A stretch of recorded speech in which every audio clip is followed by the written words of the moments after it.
வீடுகளிலே விக்கிரகங்களை வைத்து வழிபாடு செய்யலாமா? வழிபாடு செய்வதன் மூலமாக வரக்கூடிய இடர்பாடுகள் என்ன? வீடுகளிலே விக்கிரகங்களை வைத்து வழிபாடு செய்யலாம்.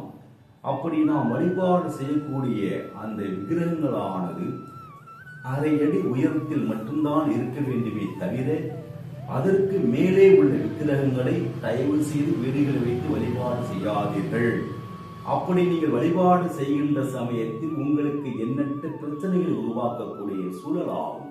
ஏனென்றால் எந்தெந்த பொருள் எங்கெங்கே இருக்க வேண்டும் அந்த இடத்தில் இருந்தால்தான் அதற்கு உண்மையான மதிப்பும் மரியாதையும் உயிரோட்டமும் கிடைக்கக்கூடிய விஷயங்களாகும். அப்ப நம்மளை படைத்த கடவுளுக்கு என்று இருக்கக்கூடிய இடம் கோவிலாகும். கோவிலிலே கருவறை, மருத்த மண்டபம், மண்டபம் என்று மனிதனுடைய உடலை 3 பாகங்களாக பிரித்து தலையாக இருக்கக்கூடிய இடத்தை கருவறையாக இறைவன் குடிகொண்டு இருக்கக்கூடிய இடமாகவும், நாம் தொப்புளாக இருக்கக்கூடிய இடத்தில் பலிபிடமாகவும், அடுத்த நம்முடைய வாதத்தை மண்டபமாகவும் சாஸ்திரம் சொல்லக்கூடிய விஷயங்களாகும்.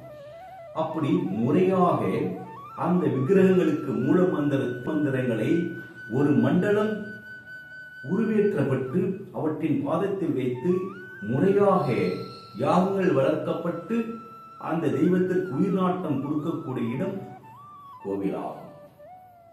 அப்படி இருக்க வேண்டிய இடத்தில் தான் இறைவனை வைத்து நாம் வழிபாடு செய்கின்ற சமயத்தில் நமக்கு நற்பலன்களை கிடைக்குமே தவிர வீடுகளிலே ஒரு அடிக்கு மேலே இருக்கக்கூடிய விக்கிரகங்களை வைத்து வழிபாடு செய்கின்ற சமயத்தில் நமக்கு எதிர்மறையான ஆற்றல்களை தரக்கூடிய விஷயங்களாகும். நிறைய பேர்கள் தெய்வங்களை எடுத்துக்கொண்டு ஊரா சுத்தி கொண்டிருப்பார்கள். அந்த தெய்வங்களுக்கு என்று ஒரு மதிப்பு மரியாதை இருக்காது. வீடுகளில் வைத்து பூஜை செய்வார்கள். அடுத்த நாள் இன்னொரு வீடுகளிலே கொண்டு வைத்திருப்பார்கள். அடுத்த நாள் இன்னொரு கமனிலே கொண்டு 10-15 நாள் வைத்து வழிபாடு செய்வார்கள்.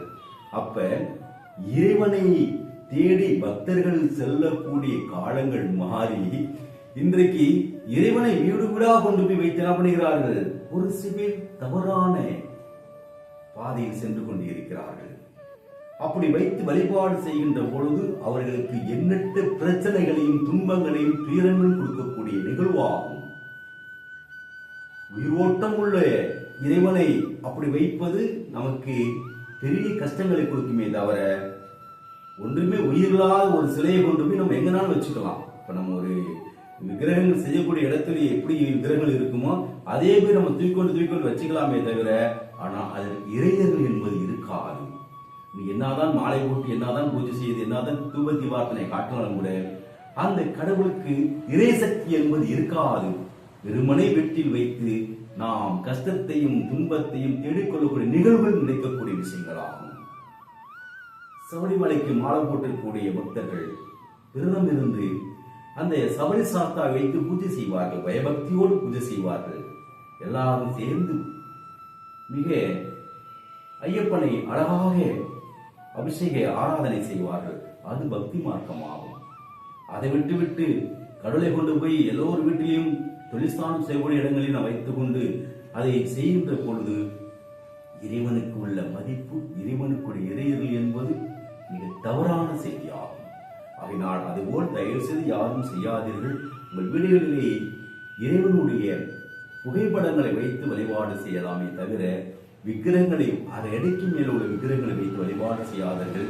அதே மாதிரி வீடுகளில் வைக்கக்கூடிய விக்கிரகங்களாக இருந்தாலும் சார்ந்த தெய்வமாக இருக்கக்கூடிய விநாயகர், முருகன், கிருஷ்ணர், ராதை இது போன்ற தெய்வங்களை வைத்து வழிபாடு செய்வதை உன்னதமான செயலமா இறைவனை தேடி நாம் சென்று வழிபாடு செய்தால் மட்டுமே நமக்கு எண்ணற்ற பலன்களை அள்ளி கொடுக்கக்கூடிய தெய்வம் நம்முடைய எம்பெருமான் ஈசன் ஆவார்.